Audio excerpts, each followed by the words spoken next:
Welcome to Curious Carmen ASMR. My name's Carmen, and today I'm going to read The Nightclub in the Woods by Hortense Calisher. We first saw her, Miss Hawthorne, sitting alone, the first one down in the tender that waited to take us off the Bermuda boat. She was wearing a quilted taffeta suit, expensively flared at shoulder and hip, and a matching hat. One of those deep, real hats we were all wearing in the fall of 1935, and her arms were full, crammed full of tea roses.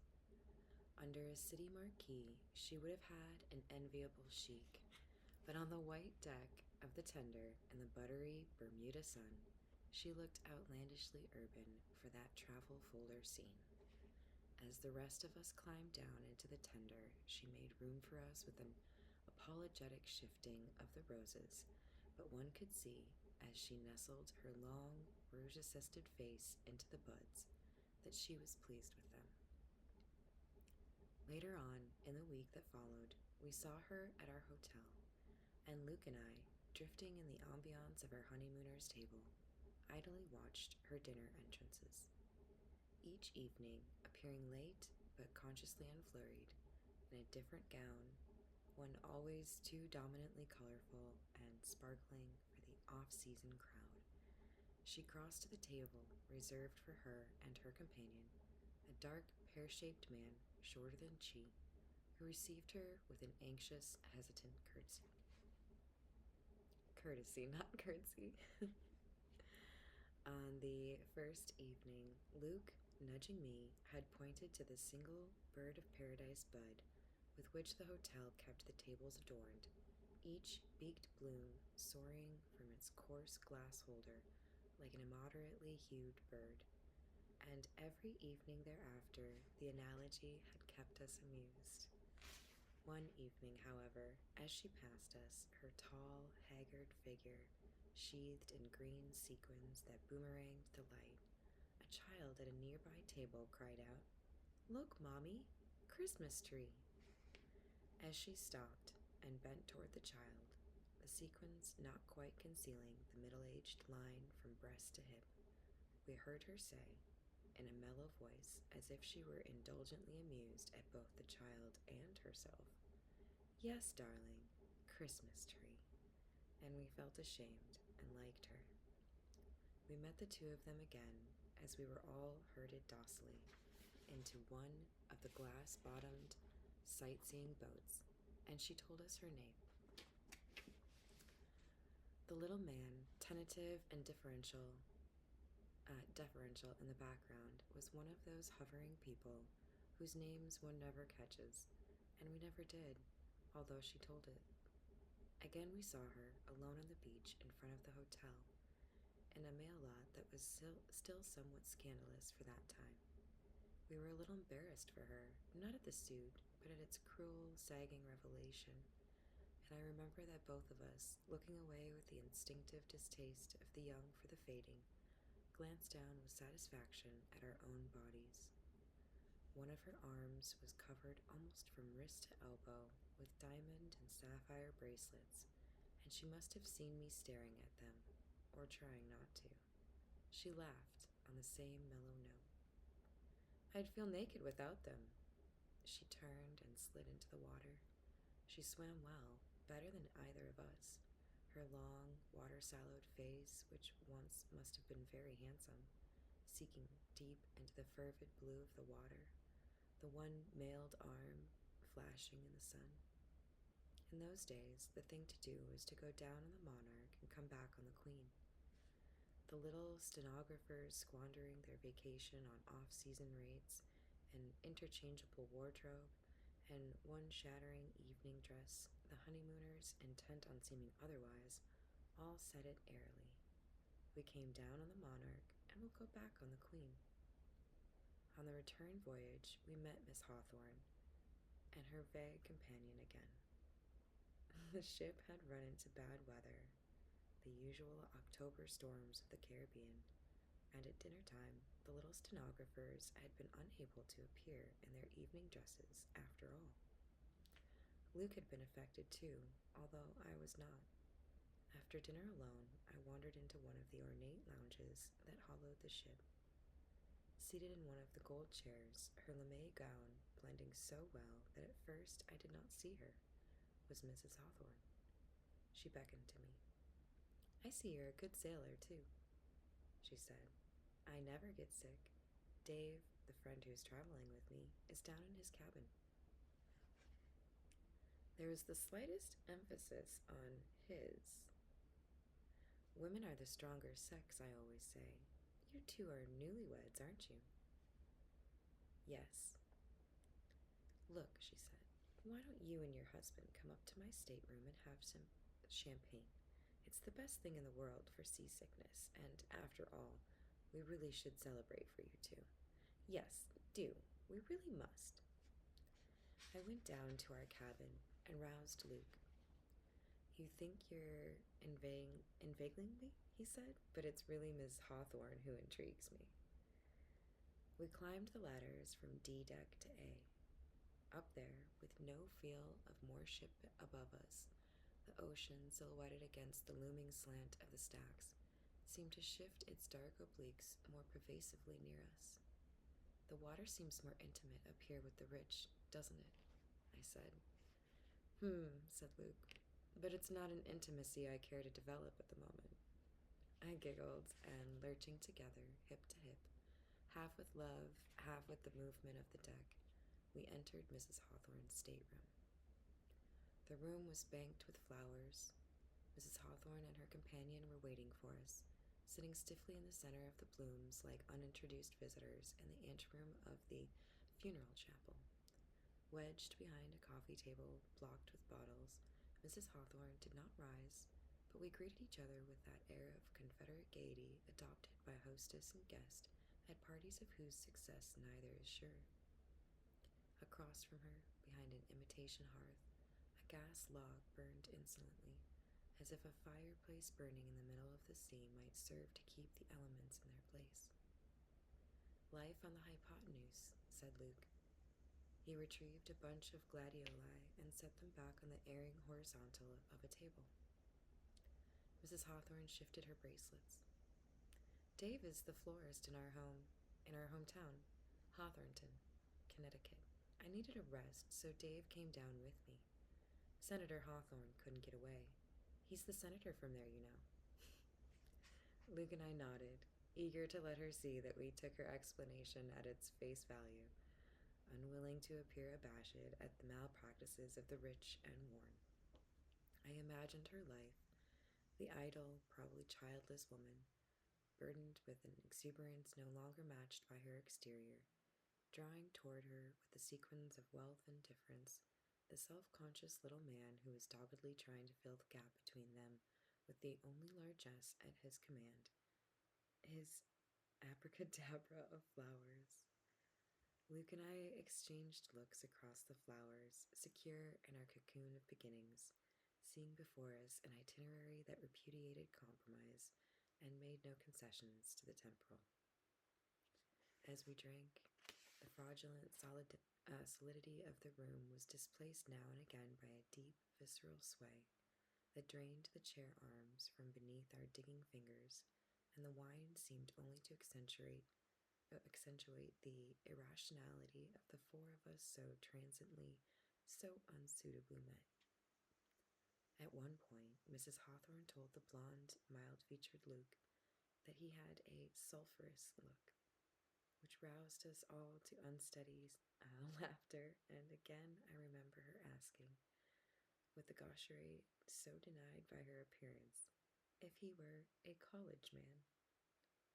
Then, suddenly, with an incredulous look on his face, Dave, the little man, stood up. Edging backwards, he felt for the doorknob, caught it, and disappeared around it. Ignoring his defection, the three of us sat on. Then Luke, with a wild look at me, lurched through the flapping door and was gone. Mrs. Hawthorne and I sat on for a moment, united in that smug matriarchy which joins women whose men have acted similarly and disgracefully. The heat from the burning log brought out the reek of the flowers until it seemed to me that I had drunk perfume instead of champagne. Slowly the log upended and pointed toward the ceiling.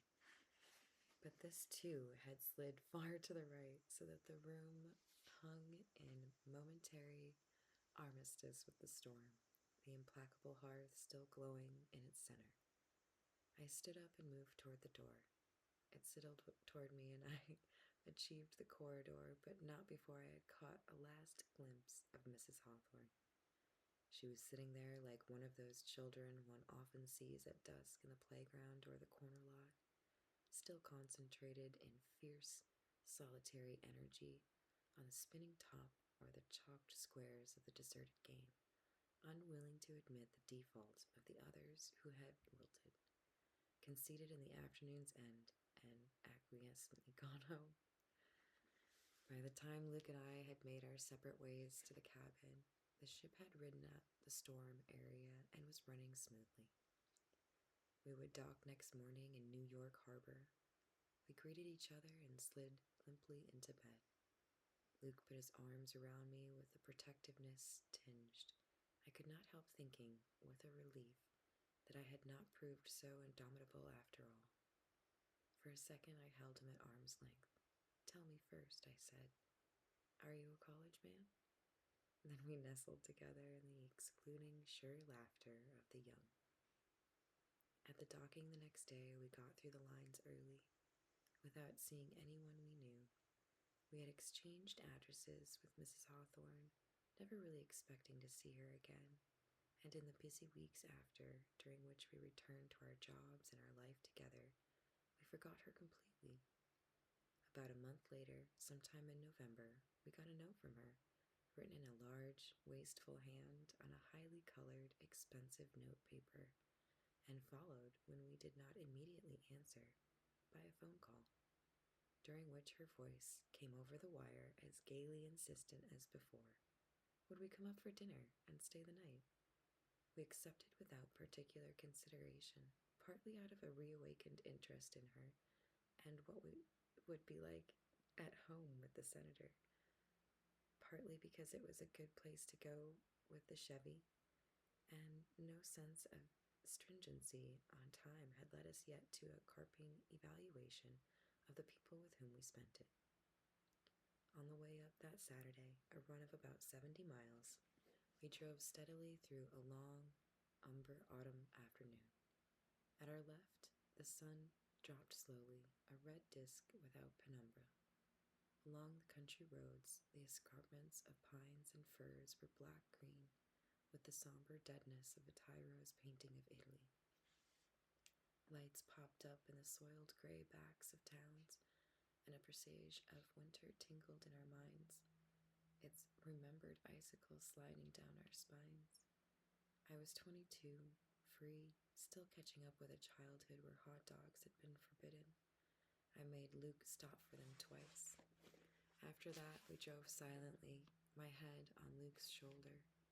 Inside the chugging little car, the heater warmed us. We were each with the one necessary person. We had made love the night before. At 7, when we were expected, we were still 20 miles away. Luke stopped to a phone. He came back to the car. "She says dinner will wait for us, not to rush. We're to go to a nightclub afterwards." In a second my mind had raked over everything in my suitcase, had placed me at the dinner table, perhaps not quite at the senator's right, had moved me on to the little round table on the dance floor. "I just remembered," I said. "I didn't put in my evening shoes." "I just remembered," said Luke. "I didn't bring a proper tie." We burst into laughter. "We'll swing round by way of New London," said Luke. "We can get things there." When we get to the main street of the town, it was crowded, but the clothing stores were closing. Luke rushed into a haberdashery shop and came out with a tie. At the dark end of the shopping district, we found a shoe store whose proprietor, counting stock in his dim interior, opened his locked door. I bought a pair of silver girl graduate sandals, the first pair he showed me. Gee, lady, he said as we whisked out of his shop. I wish every lady was as quick as you. Smiling to ourselves, we re entered the car. There was a charm that hung about us then, and we were not insensible of it, even aware that it had more to do with our situation than ourselves. We were still guests in the adult world of lady and gentleman, and lightly we rode anchor in their harbor, partook of its perquisites, and escaped again to our enviable truancy. The rest of the world, we saw it in their faces, would be like us if it could. On the way through Hawthornton, I looked for a florist shop, but we passed too quickly by. 5 miles through the woodland of the Hawthorns' private road brought us to the house. There had been no others along the way, but the house that loomed before us in a cleared area rather bleak and shrubless after the woods behind us had no baronial mystery about it. By the lights under its porte cochere, it looked to be about 40 years old, one of those rambling, tasteless houses, half-timbered with thick stone porches which comfortably off people built around the turn of the century.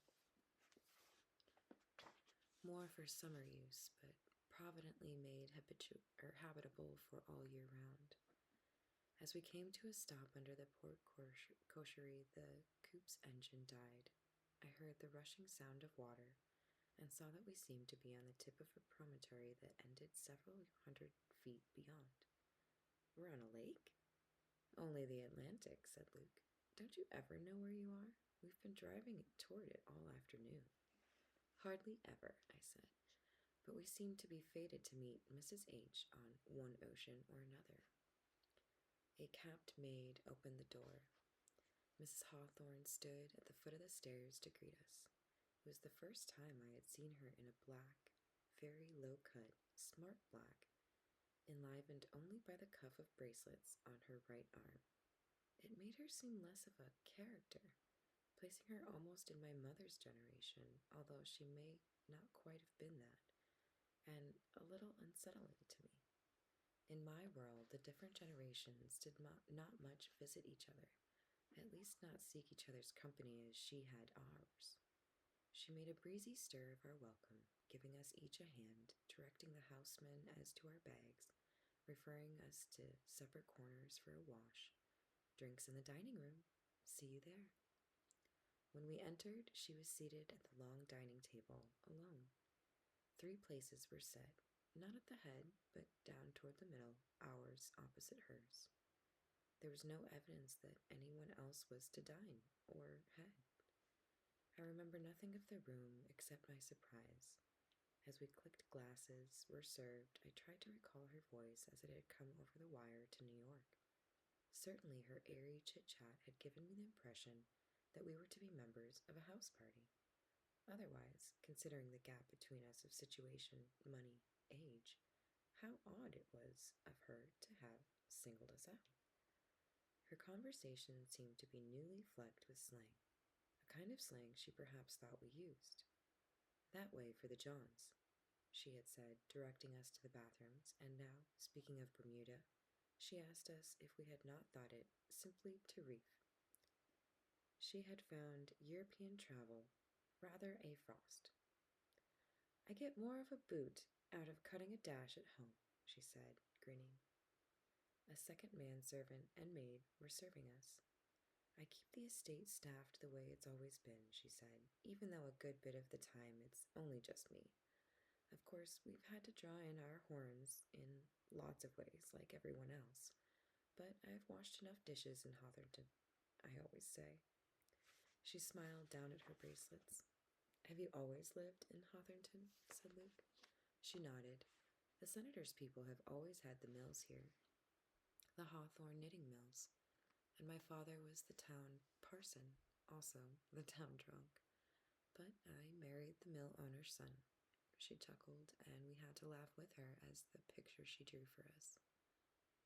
She was the same with all her allusions to her possessions, allusions which were frequent and childlike.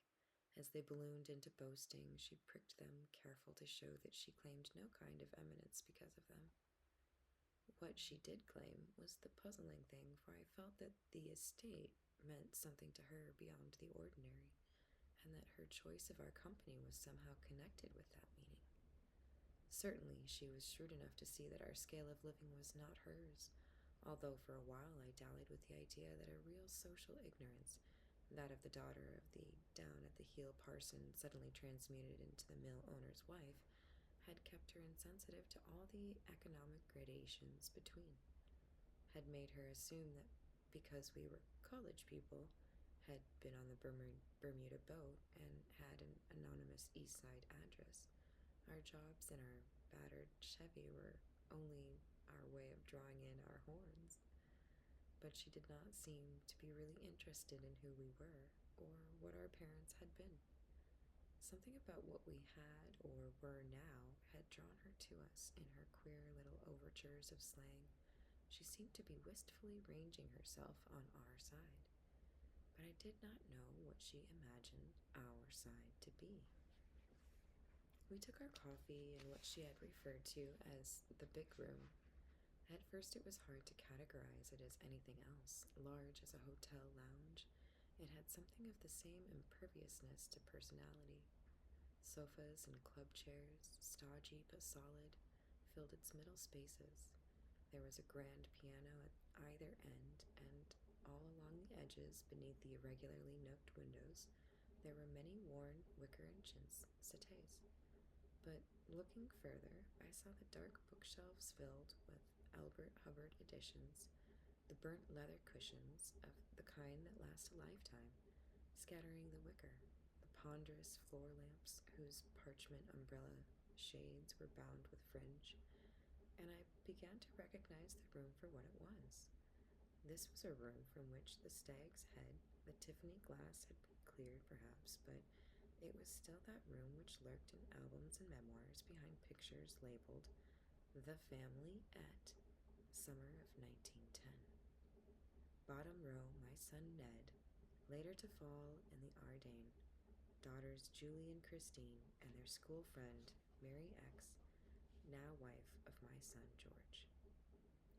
I never did so much to this room except put in the pianos, said Mrs. Hawthorne. It's practically the same as when we got married, the year Harry Mothers died, and he came back from France. We had some hell of a parties here, though. Wonderful. And now, as I followed her glance, I fancied that I detected in the room a faint, raffish overglaze of the early 20s, when I was too young to go to parties. Here and there, a hassock, still loudly black and white, a few of those ballerina bookends everyone used to have, and yes, there, hung in a corner, a couple of old batiks.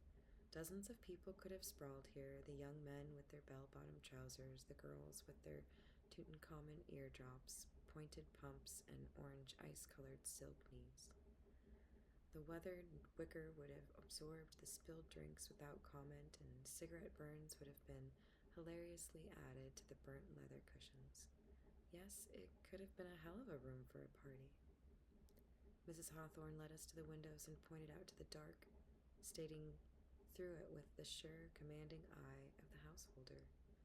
You can't see, of course, but we're on 3 bodies of water here: the river, the Sound, and the ocean.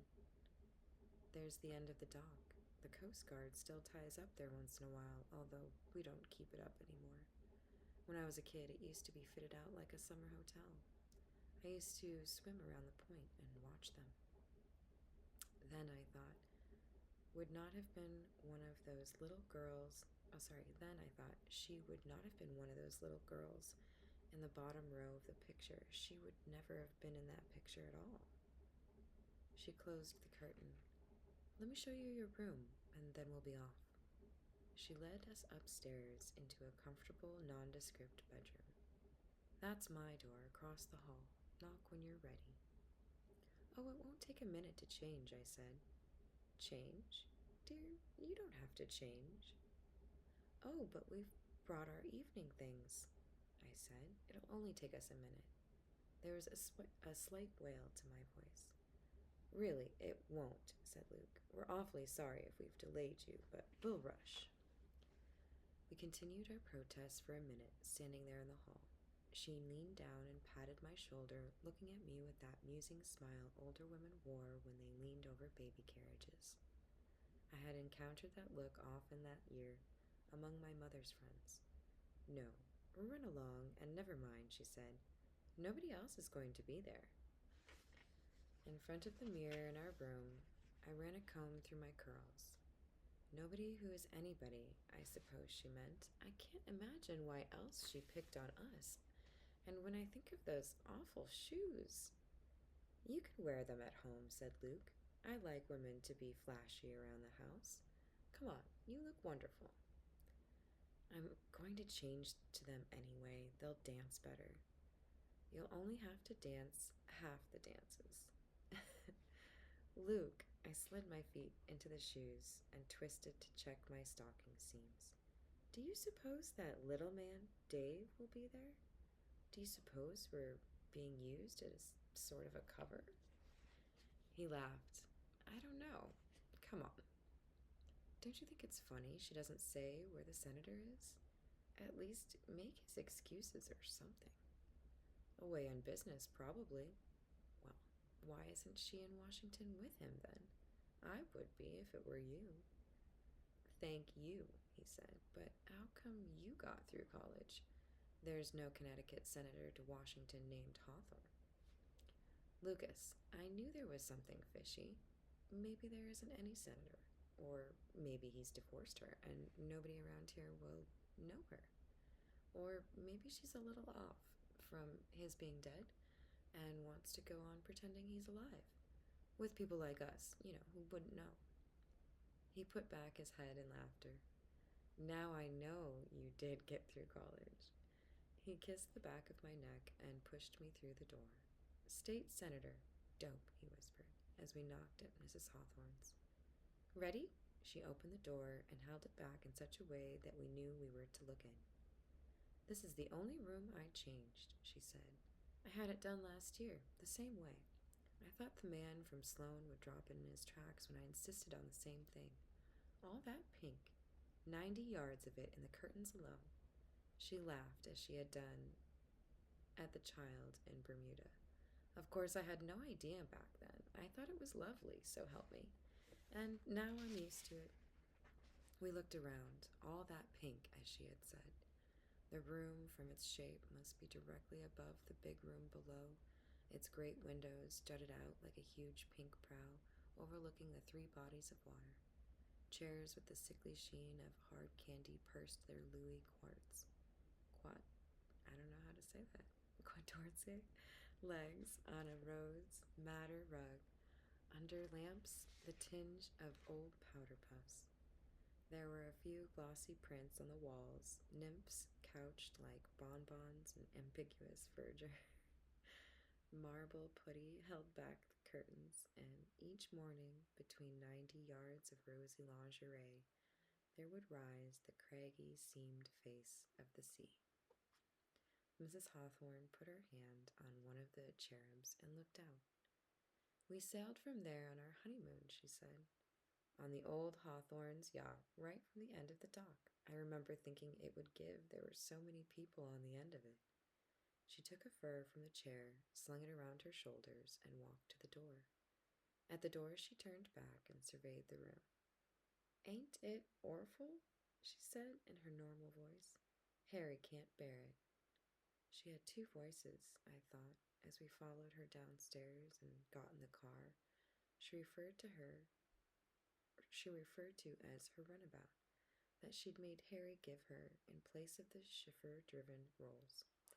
One voice for that tranced tale to us, but for a scant moment before, with her hand on the knob, she approached it as a curator might pause before his Cellini, or a hostess might before the line of her afternoon.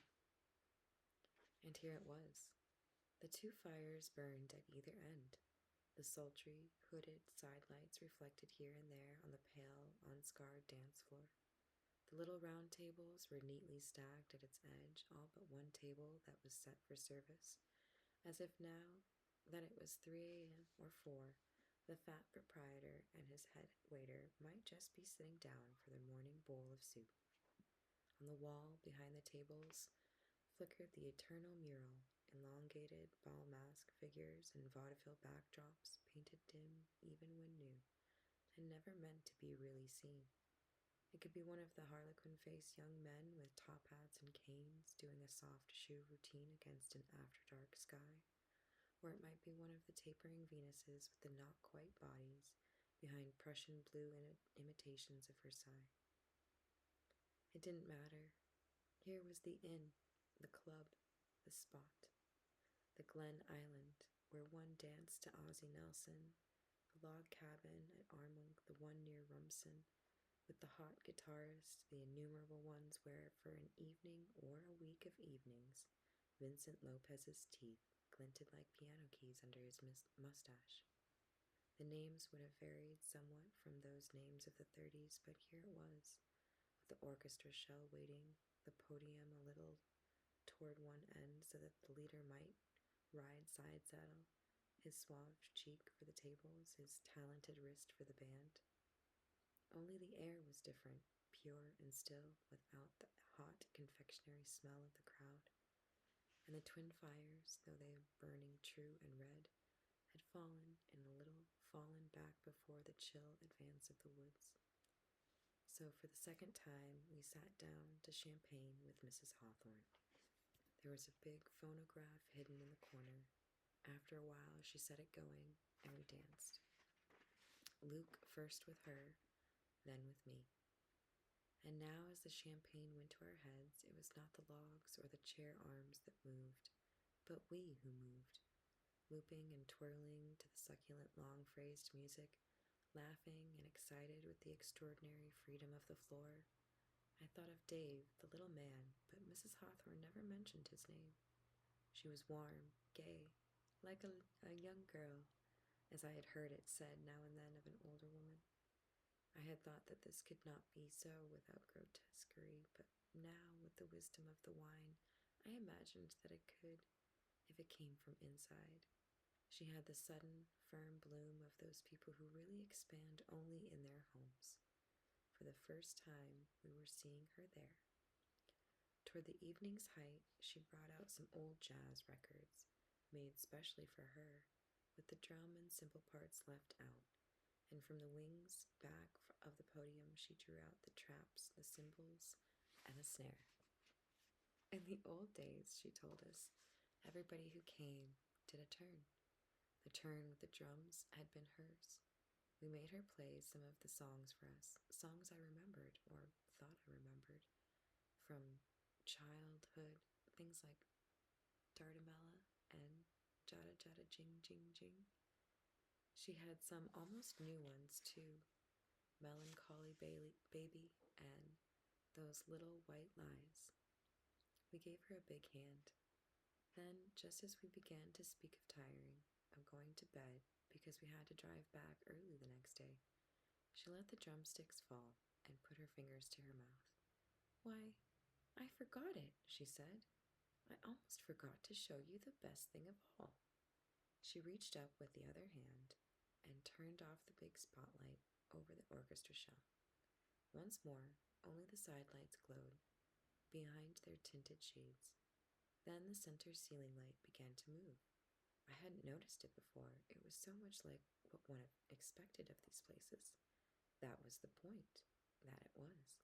It was one of those fixtures made of several tiers of stained glass with the concealed slots of lights focused in some way, so that as it revolved, and the dancers revolved under it, bubbles of color would slide over their faces, run in chromatic patches over the tables, and dot the far corners of the room. "Dance under it," she said. "I'll play for you." Obediently, we put our arms around one another and danced. She played "Good Night, Ladies." The drums hardly sounded at all. When it was over, she let the sticks rest in her lap. The chandelier turned silently. Oval blobs of light passed over her face, greening it and flushing it like the long, colored tears. Between the lights, I imagined that she was looking at us as if she knew something about us that we ourselves did not know. "It was lovely," she said, "that first year." And this time I could not have said, which of her two voices she had used. We left early the next morning. By prearrangement, she was to sleep late and not bother about us, and in a sense, we did not see her again. But as we drove down the private road, we stopped for a moment at the gap in the trees to see the sun shining great over the sea. There was a tall, gray matchstick figure on the end of the dock. As we watched, it dove. She could not have seen us. Probably she would not have wanted us to. She was doing the exercise to keep her weight down, perhaps, or swimming around the dock as she had done as a child. Or perhaps she was doing the only thing she cared to do alone. It was certainly she, for as soon as the figure came up, we saw its arm, the one mailed arm, flashing in the sun. During the next few years, I often used to tell the story of our visit to Hawthornton. So many casual topics brought it up so naturally. Bermuda, the people who one meets when one travels, the magnified eccentricities of the rich. When it became fashionable to see the 20s as the great arterial spurt of the century's youth, I even told it that way, making her seem a symbol, a denizen of that time. I no longer speculated on why she had invited us. I never made that the point of the story. But for some time now, I have known why, and now that I do, I know how to tell her story at last. For now I know why it is no longer Mrs. Hawthorne's story. It is ours. It is almost 18 years since we were at Mrs. Hawthorne's, and just as it was then, almost 18 years since Harry had come back from France. I was never to meet anyone who knew them, nor was I to ever see her again. But I know now that there was never any special mystery about her and Harry, only the ordinary mystery of the distance that seeps between people, even while they live and lie together as close as knives. Luke is in the garden now. His face passes the window, intent on raking the leaves, yet he is as far from me now as ever Harry was from Hawthornton, whenever Harry was that day. He and I are not rich, and we do not have the externalizations of the rich, yet silently, we too have drawn in our horns. So sometimes when I walk in the woods near our house, it is to a nightclub that I walk. I sit down on a patch of moss, and I am sitting at the little round table on the unscarred floor. I fold my hands. Above me, the glass dome turns. I watch them, the two people about whom I know something they themselves do not know. And this is what I see. It is a long, umber autumn afternoon. To the left, the sun drops slowly, a red disk without penumbra. Along the country roads, the pines and firs are black-green, with the somber deadness of a Tyro's painting of Italy. Lights pop up in the soiled gray backs of towns. Inside, the chugging little car, the heater warms them, and they are each with the one necessary person. They have made love the night before, and the rest of the world, if it could, would be like them. Thank you for likes and subscribes.